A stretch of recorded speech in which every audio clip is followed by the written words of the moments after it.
Hi there, I'm Greg Parker. A new study co-authored by an Indiana University researcher says the United States is not doing enough to keep its roads safe. But as WTIU Stan Jastrzebski reports, the numbers might not be as dire as the report's conclusions. The report compares drivers in the United States with those in 16 other high-income countries around the world, and to look at the percentages, the U.S. appears to lag behind. From 1997 to 2008, the U.S. trailed all the other countries in terms of its annual reduction of traffic fatalities, lowering its rate at about a quarter the speed that Slovenia did, for instance. But as the study's lead author, Clint Oster, points out, the United States began with a statistical advantage. We used to have the safest highways in the world, and now we don't. And so the question is, are there some things we can do to reduce the loss of life? In fact, the U.S. had a lower auto fatality rate than every country in the world in 1970, at only 3 deaths per 100 million kilometers driven. France's and Japan's rates, by contrast, were at least 3 times that.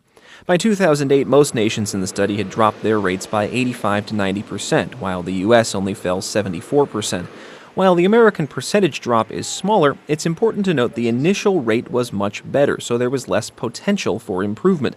Now the U.S. has a death rate similar to other nations in the report, with many of them below 1 fatality per 100 million kilometers. In fact, that's just one factor which Oster says makes an apples-to-apples comparison difficult. You can normalize it a little bit by looking in terms of fatalities per some number of passenger miles, so that you can at least get rates of fatalities, and that will get you through differences in sizes of countries and populations and that sort of thing. You can find a copy of the study at indianapublicmedia.org. For WTIU News, I'm Stan Jastrzebski. IU police have arrested a second and final suspect in connection with the robbery and battery of a group of Asian students. 19-year-old Aldwin Shade turned himself into police on Monday. He, along with Terry Lee Campbell, faced the highest level felony charges possible in connection with the Halloween attacks on IU's campus. IU Police Chief Keith Cash says that's because of the extent of one of the victim's injuries. Shade and Campbell are the only 2 suspects who will face criminal charges.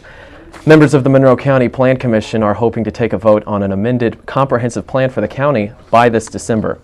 The director of Monroe County Planning Department says the plan is overdue for an update because it's at least 10 to 15 years old.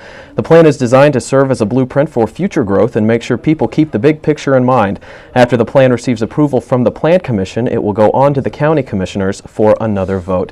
Now, how about a look at your weather forecast for tonight? Mostly cloudy with rain, with lows in the mid-30s. Tomorrow, partly cloudy skies with highs in the lower 50s, and tomorrow night, cloudy with a 30% chance of rain, lows down to 34 degrees.